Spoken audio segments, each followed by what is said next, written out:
موضوع امروز ما درباره راه محبت است. یعنی زمانی که چرا جنگ میخیزد و مشکل اصلی در بین دو برادر چی است. ما باید نظریه های یکدیگر احترام کنیم و مشکل خود را در بین هم توسط صحبت حل کنیم.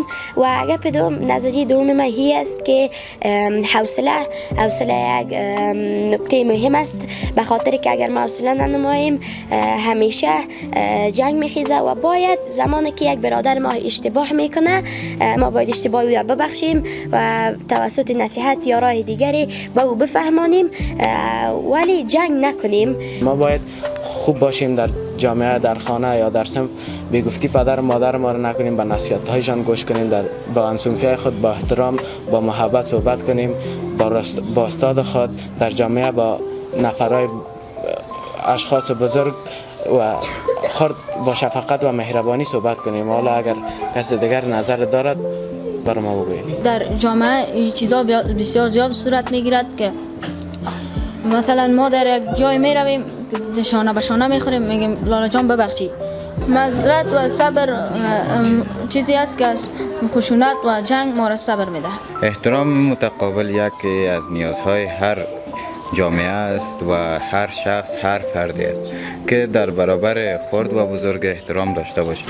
اولش که وقتی که یک جنگ در بین ما صورت میگیره باید احترام، صبر، از خودگذشتگی داشته باشیم. ما سهو خطایی که می باشه حالا با گفتگو حل کنیم، نه با اینکه با خشونت و دست به یخن شدن با یکی دیگر این را حل کنیم. موضوع ما همی بود که احترام متقابل باید داشته باشیم در هر صورت، در هر حالت.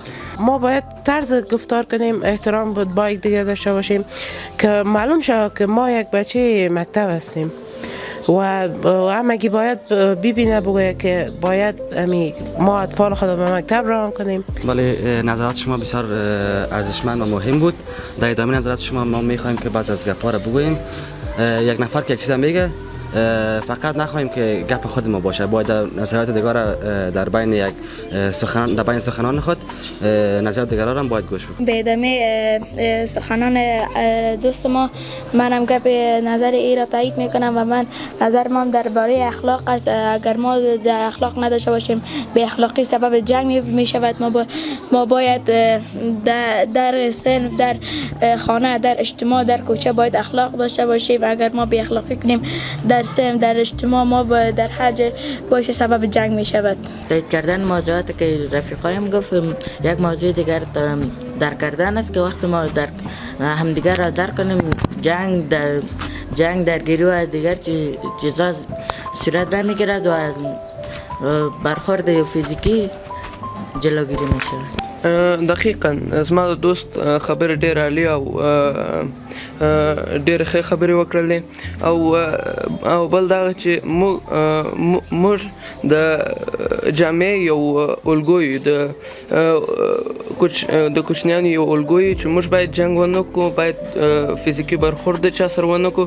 که موږ دغه رقم برخورد فزیکي د یو چا سره وکړو، که موږ نن سبا ورځ دغه رقم ونه کړو، سبا ورځ یو کوچنی یو بل نسل دغه رقم خرابېږي او اخلاق خرابېږي او ټول جامعه دغه رقم زموږ خرابېږي. اگر ناخواسته در کوچه ما یا در محل که زندگی میکنین کسی که مثلا جنگ میکنه یا بازی میکنه، توپش در جانش میخوره، باید بریم بین از اونها، نمانید که برخورد فیزیکی کنن یا جنگ کنن. باید با روش گفتگو یا بگیم که با گفتگو حل کنن، چون گفتگو راه محبت است. با همدیگه صحبت میکنیم، باید صحبت ما نادرست نباشه، باید با بسیار خوب و با بسیار الفاظ پاک و خوب با هم دیگر صحبت کنیم. این کار باعث این میشه که دوستی هم در صنف ما بیشتر باشه و امی رفاقت ما بیشتر شه. باید احترام از سر خود شروع کنیم. کسی براتون احترام نکنه، شما امروز که احترام کردین فردا او هم احترام میکنه به شما. اگر دیگه شما بگین من نمیکنم مو هم نمیکنه و این باعث جنگ و نفاق میشه. لکه چې د ما ملګری ووی چې ډېر ښه نظریات یا ایډیا یې راکړله. په فارسي کې یو متل لرو احترام بکن تا که احترام شوی.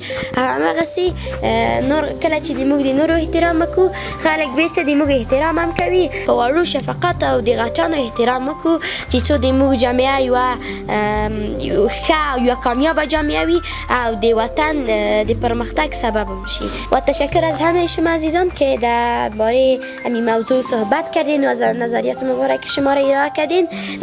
نظریات بسیار خوبی بود و امید دارم که دیگران هم همان رفتار خوب را بعد از این در نظر بگیرند و با دیگران رفتار خوب، اخلاق نیکو و به یکدیگر احترام نمایند.